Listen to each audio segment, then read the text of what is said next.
Today we are going to start with a new series on leadership and team development. This is a part of BCom Honours second year CBCS syllabus. So starting with the concept which we are going to take up in this new series.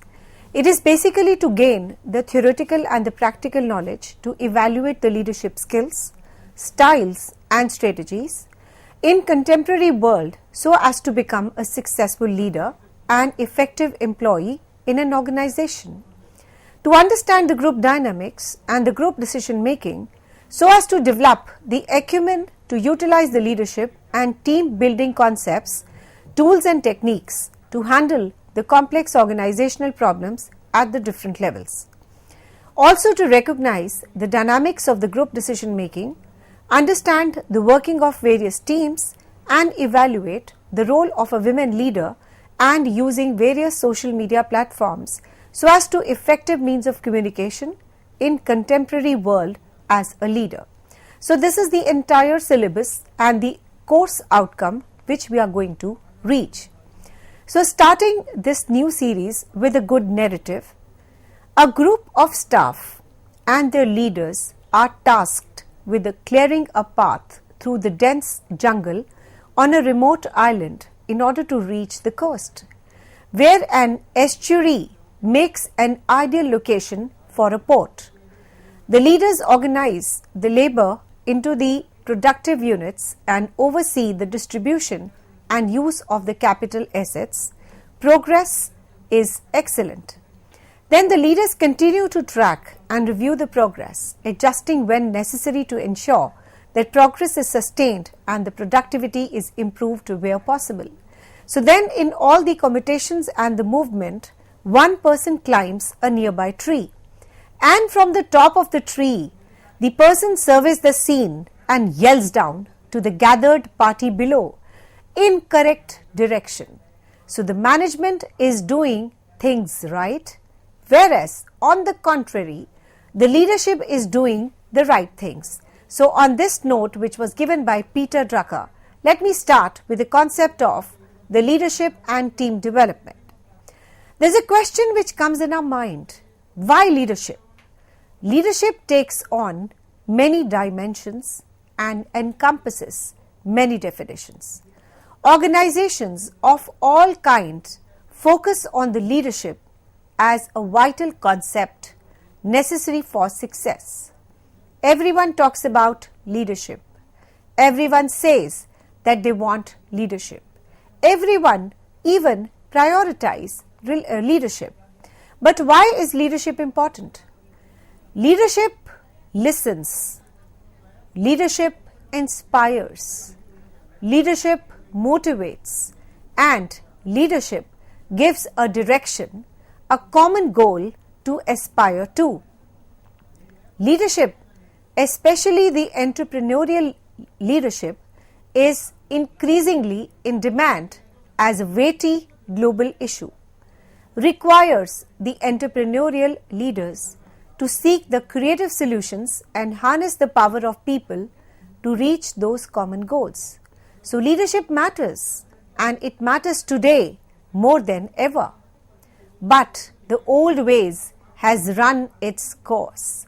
The leadership today must be based on a purpose, inspiration, caring and compassion. I rarely speak of a leader as simply someone who holds a position of authority. Francis Taylor says, instead, he focused on the sustainability of influence over time and how that occurs. The true leaders, he says, are able to maintain the power and influence because they genuinely are supported by the willing followers. So the key for the positive results of what influence and those followers, though, is the purpose of their objectives and how the leader pursues them. Leadership can come naturally, but it's not necessarily innate. Leadership can be learned through the leadership development programs, where the leadership skills are created, developed and improved through the rigorous education and practice. So those skills can help demonstrate why leadership is important. Good leadership is defined by modeling ethics and inclusiveness. The Feld says, guided by a strong moral compass, leaders must be open to every learning opportunity. Those opportunities would be when facing a public health crisis or accommodating a student while needs differ from most others. Good leader says that support and advance justice and stay this course even when tested. With good leadership, you can create a vision and create a motivation amongst the people to make it a reality. Leadership can manifest itself in many ways, but the most effective way to show the leadership is by focusing on the positive solutions.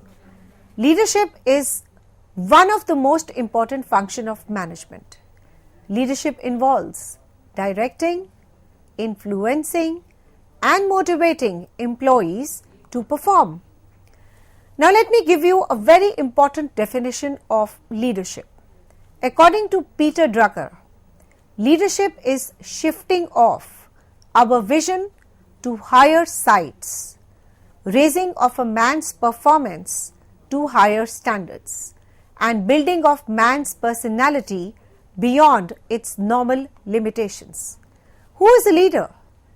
One that leads or guides, one who is in charge or in command of others, one who heads a political party or an organization, one who has an influence or a power, especially of a political nature.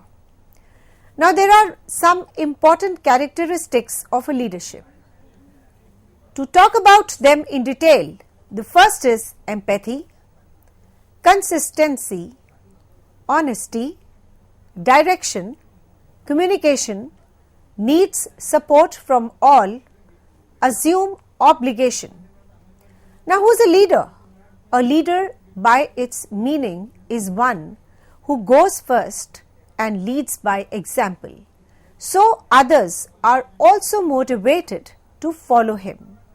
To be a leader, a person must have a deep-rooted commitment to the goal that he will strive to achieve. Not everyone can become a leader. Neither it is necessary that it is innate. It can be learnt by doing some kind of leadership development programs. So let us discuss the characteristics of a leader in detail. The first is proactive versus reactive management. The outstanding leader is still 3 steps ahead of the competition, working to master his or her own world in order to prevent issues from raising. Number 2, adaptable and flexible. What do you do when you are confronted with an unusual or unpleasant situation? A successful leader can respond to new environment and the circumstances to the best of his or her own abilities. The third is an effective communicator. As a leader, you must pay attention a lot. You must be able to put in the effort to comprehend others' needs and desires, and a good leader asks a lot of questions, thinks about all the possibilities, and then leads in the right direction. The fourth is respectful. Reacting others with respect will ultimately earn respect. The fifth is quiet confidence. Be sure of yourself with humble intentions. The next is courteous. Respect is earned by treating people with respect. The sixth and most important characteristic of a leader is be ecstatic. It is an infectious to be excited. People are more likely to follow a leader who is inspired, enthusiastic about the causes. The next is and the most important characteristic of a good leader is the open-mindedness. Open-mindedness is number 7 when making a choices. Make an effort to consider all possibilities. A good leader will consider the opinion of all the stakeholders and seek to improve the situation as a whole. The next is resourceful. Utilize the resources available to you, and if you don't know the answer to something, find out by asking the questions, and a leader must create access to information. The next and most important is rewarding. An exceptional leader will recognize the efforts of the others and reinforce those actions. We will also enjoy being recognized for our actions. The next is well-educated knowledge is a power. Work to be well educated on community policies, on the procedures which are being pursued and followed, organizational norms, etc. Further, your knowledge as a leader must be in relation to and enveloping all the issues and information which will only increase the success in leading others. So, a leader must be well educated. The next is open to change. We are living in a dynamic world. On a blink of an eye, the technology is changing. The environment surrounding us is changing. So, how can a leader be moving into a static direction? A good leader will take into account all the points of view and will be willing to change a policy, program, cultural tradition that is outdated or no longer beneficial to the group as a whole, and he should be open to change with all mindset of inbuilt flexibility which are being embedded while making a policy, changing a policy, and pursuing the new intact policy so as to cope up with the possible changes. The next is interested in the feedback. How do people feel about your leadership skill? How can you improve? These are very important questions that a leader needs to constantly ask the chapter. Now, basically when you talk about, and if a leader is interested in giving us the feedback or he is interested in knowing about how to improve, definitely there's nothing which can stop a leader on the path of the success, and day is not far when that person who is interested in feedback and is open to criticism or is open to improve himself, day is not far that he will reach the top. The next is evaluative. Evaluation of the events and the programs is also very essential for an organization. For a group to improve the progress, an exceptional leader will constantly evaluate and change the programs and the policies that are not working. Now, basically there are number of policies and the programs in an organization which are functional. There are some solutions which are given by some policies, but there are no solutions given by some policies which have become redundant because of one reason or the other. So, a good leader has to evaluate these policies, and the policies which are making no sense or which have lived their life, they should be immediately chucked out, and in place of the old policies which are not making any sense or giving no progress or improvement to the organization, new policies must be in place, and immediately the programs should be changed, evaluated constantly. This has to be an ongoing program of evaluation so that the organization is always on the path of success. If no evaluation is done on the events and the programs which have been done in the past and no improvement in the future, then that particular scheme will not make any sense and the success of the organization will be a question mark. The next is your organized. Are you prepared for the meetings? Are you prepared for the presentations, events, and confident that people around you are prepared and organized as well? Yes, this is the main function of a good leader and the main characteristic of a good leader, that he has to be very organized. he has to think those particular points which no one has comprehended before, so that whatever events are taking place in the organizations, whatever meetings are happening in the organizations, they only meet success. They do not meet the failures. So, a good leader has to be prepared for everything, for presentations, for future events, for meetings, and has to be well prepared, not only himself but the staff also. So, he has to make sure that the organization of everything is done in advance, so that they only meet the success, not the failures. The next is your consistency. Confidence and respect cannot be attained without your leadership being consistent. People must have a confidence that their opinion and the thoughts will be heard and taken into consideration. If the consistency is not there, then of course there will be a big problem, and people must have the confidence that the opinion and the thoughts of them will be heard and taken into considerations. The next is your delegator. An exceptional leader realizes that he or she cannot accomplish everything on his own.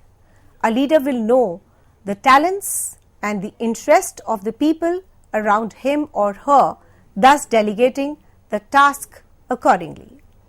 If entire stuff has to be done by the leader himself, then he is not giving training and a kind of a working environment to the people at large or his group.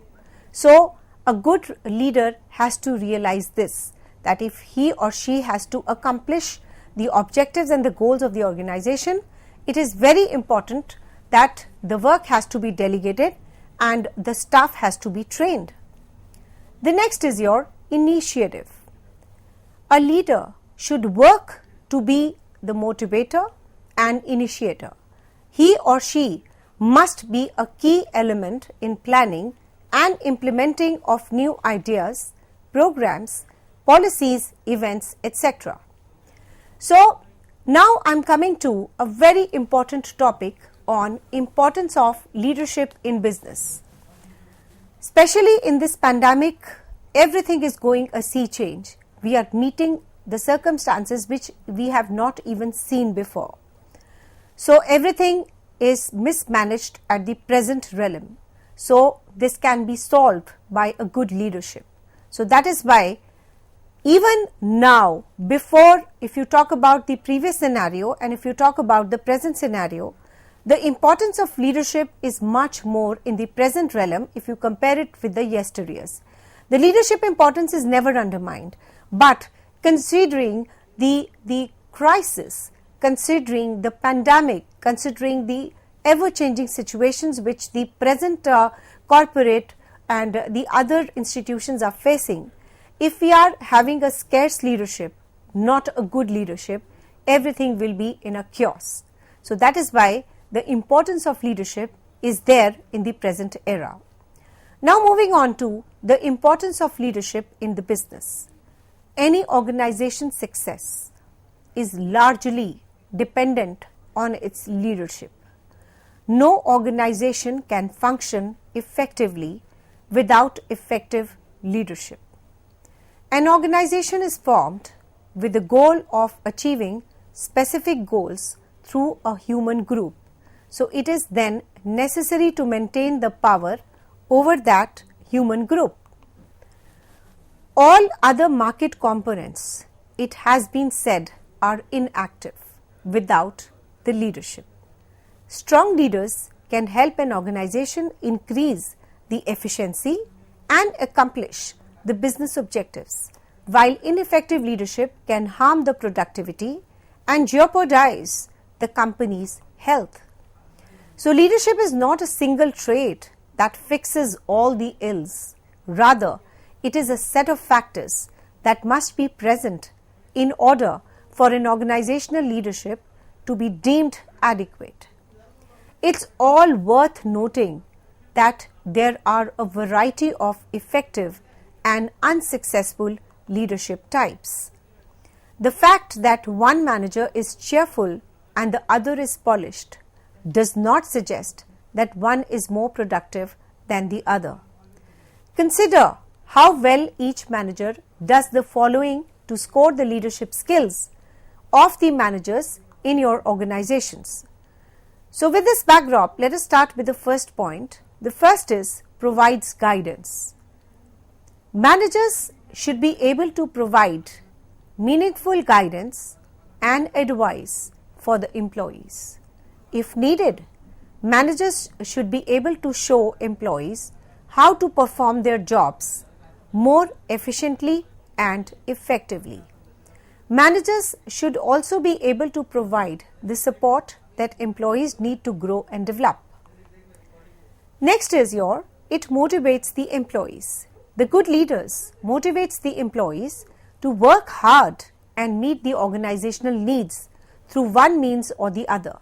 Some leaders may inspire the employees to work hard, while other managers may choose employees to fear the consequences of not working hard. Both methods work to drive motivation, and one may not be better than others depending on the manager's specific styles and the culture of the organization. The third is initiates the action. It is critical that the leaders initiate the action by planning out who will perform what task and when the task will be completed and by what means the task will be accomplished.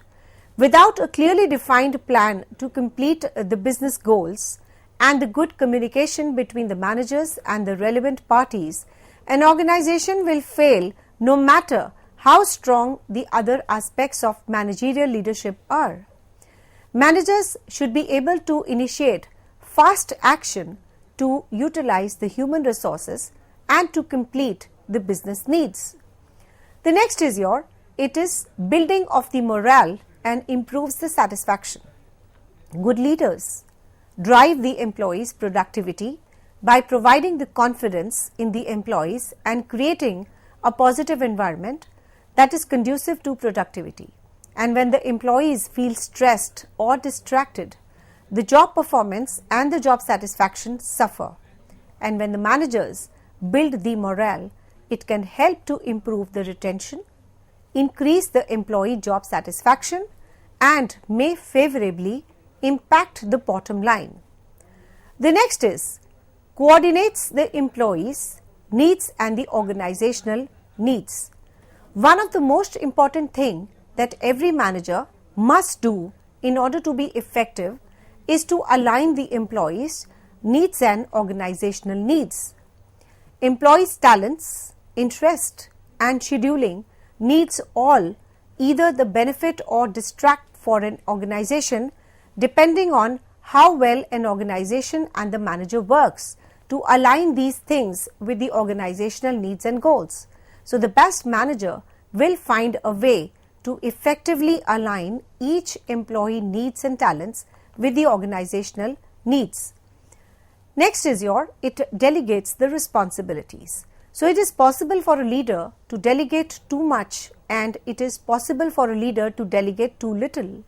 So the strong leaders know what to delegate, what to handle, so that the organization is as productive as possible. Adequate delegation is also necessary for maintaining the employee satisfaction, as the employees may take the advantage of a manager that delegates too little and resent a manager that delegates too much. The next is it helps the followers in fulfilling their needs. A good leader establishes a personal relationship with his followers and tries to fulfill their needs. Why does a human group follow a particular person? It can be said in reply to this question that particular person provides them security and the opportunities to earn the wealth, gives them the right to work and tries to understand their feelings, and that is why people follow them.